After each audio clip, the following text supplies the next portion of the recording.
Today, we're going to take you on a 5-mile walk from Lytham to St Anne's. Our route takes us along the beautiful coastline, passing parks, statues and historic buildings. We're starting our walk at Lytham railway station. Look out for the bug hotels on the unused platform, and you can still see an old pillar from the original railway station at the top of the ramp on that side too. Lytham station opened in 1846, along with the branch line from Kirkham, and was about 500 yards from the current station, which opened in 1863. The station was rebuilt and opened as a through station in 1874, but became derelict after cutbacks in the 1960s. It has been restored and transformed into the popular Station Tavern. Leaving the station, we travel through an area of green called Sparrow Park. The monument in the middle is a fountain, placed here as a memorial to John Talbot Clifton in 1872 by his wife Lady Eleanor Cicely.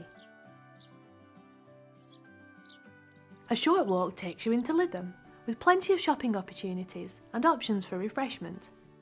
Don't miss the large-scale pebble mosaic, created by artist Maggie Howarth. It includes an image of the hand and dagger, a symbol of the Clifton family, and a reminder of their impact on the town. If you'd like to visit the ancestral home of the Clifton family, Lytham Hall is about a mile away from the station. The site dates back to the 12th century, when it was home to a priory of Benedictine monks, and it's now a beautiful Georgian house. Back into town, we continue our walk past the mosaic, heading to the seafront. You'll see the old assembly rooms on the left, originally built as a baths and theatre, offering Turkish and Russian baths as well as saltwater bathing. Reaching the seafront, we head left to reach the iconic Lytham Windmill. It was built here in 1805, but a fire in 1918 destroyed the machinery, so it's not operated for more than 100 years. The windmill and attached old lifeboat house are open seasonally for visitors as a museum. Turn round and head back along the seafront to reach the mussel tank. Built in the 1930s, mussels harvested from the sea would be kept here to self-clean before being sold. By 1946, up to 12,000 bags of mussels would be cleaned here every year. The space now tells the story of the shellfish industry through interpretation, artwork and sculpture. We continue now along the seafront, which has lots of places to stop for a rest and beautiful views over the water.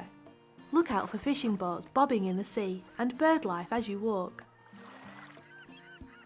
Depending on tide times, you can choose to walk on the beach or on the promenade. We continue past the Clifton Arms Hotel, which has had some famous visitors over the years, including Winston Churchill and the Beatles. After a short while we pass Lowther Gardens, which is just across the road. If you decide to detour to the oldest park in Lytham, don't miss the Cobble Clock, another design by Maggie Howarth, as well as a beautiful bronze sculpture of a traditional river ribble shrimper, sited in the lily pond and created by Colin Spofforth. Back on our route, we continue to follow the seafront, with an unusual white building soon coming into view. This is Fairhaven United Reformed, or the White Church. Opening in 1912, it features more than 10,000 cubic feet of iconic white ceramo tiles, which were made in Leeds. This wide curve of steps is officially called Stanners Bay, but known more commonly as Granny's Bay, named after Lady Clifton, who often brought her grandchildren here to play many years ago. Recently renovated, the multi-million-pound project to rebuild the sea defences protects more than 2,400 residential homes from coastal erosion and flooding. Our route now takes us past Fairhaven Lake and Gardens, a popular spot with families. We follow the path round the half-mile-long saltwater lake, which along with the gardens is an important habitat for birds and wildlife. Don't miss seeing the Spitfire Memorial when you visit, a tribute to those who sadly died on duty during World War II. After leaving the park, we're going to continue our journey to St Anne's, heading down these steps and then along the seafront.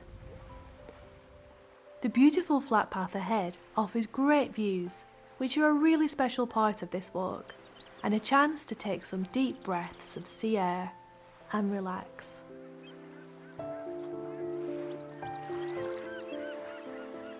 You can head up to the path by the road for this next section, or continue on this path until you reach the beach huts at St Anne's. The lifeboat station next to a boating lake is our first landmark to look out for here and includes a small museum. We head towards the pier, making sure not to miss the gardens along the way. For the final part of our walk, we're lucky to have local resident Tony Ford share his knowledge about things to look out for, starting with this memorial statue. This memorial commemorates the 13 lifeboatmen who lost their lives when the Laura Janet, the lifeboat, went out to rescue the crewmen of a German ship, the Mexico, on the 9th of December in 1876. The iconic pier, which opened in 1885, is the next feature we're heading for. When the pier was new, you could catch a steamer to Blackpool or Liverpool.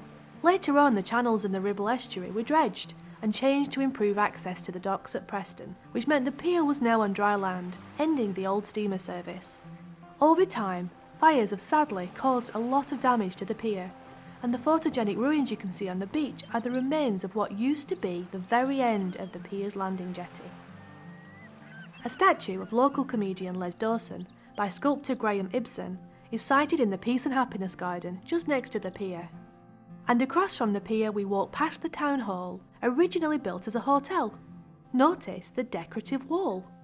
The cobbled walls are a feature of St Anne's. The farmers who couldn't pay their rent were encouraged to bring the pebbles and the stones from their fields into town to be used as a free building material. Some of the pebbles also came off the beach. Heading up St Anne's Road west to the traffic lights, we get our first view on the left of the Tram Stop Cafe. The tramway used to run from Blackpool to Lytham. This was one of the stops on the route. Lovely waiting room, but it was also the point where the drivers could get out and pop to the toilet, so it was their rest break. The tram stop has now become a very popular cafe. Prior to that, it used to be the Tourist Information Office. Turning left, we now head towards the park. Ashton Gardens were originally built as a place for people to promenade, to be entertained, to enjoy themselves. Nowadays, it's very popular for visitors and residents alike. Ashton Gardens is dominated by a large statue to commemorate the death of the soldiers in the First World War. It's made of white granite with a bronze statue on top and is regarded as one of the finest in Lancashire. Passing the pavilion, we head out of the park through ornate gates, then continue straight on to meet St Anne's Road West again. This pretty row of shops is full of interesting architectural details. And look out for the artwork, which adds to the appeal. We're nearly at the end of our walk now, with just time for one last highlight from Tony to look out for. This stop on the walk is very interesting, but you have to look up. The gargoyle that you can see was allegedly put up by one builder who'd fallen out with his competitor across the road. This was his way of intimidating his rival. Our walk today finishes at St Anne's-on-the-Sea railway station. The first station to serve the area was opened in 1863 as Cross Slack. It was resited to the present station, which opened in 1873, and renamed St Anne's-on-the-Sea 2 years later. In 1986, the station lost one of its platforms when the line was reduced to a single track. Most of the station was demolished then too, and a new, smaller building was built as a ticket office. You can catch a train here on the South Fylde line, which runs between Blackpool South and Preston. We hope you've enjoyed travelling along with us today, discovering more about the area and some of the different options for exploring from Lytham and St Anne's.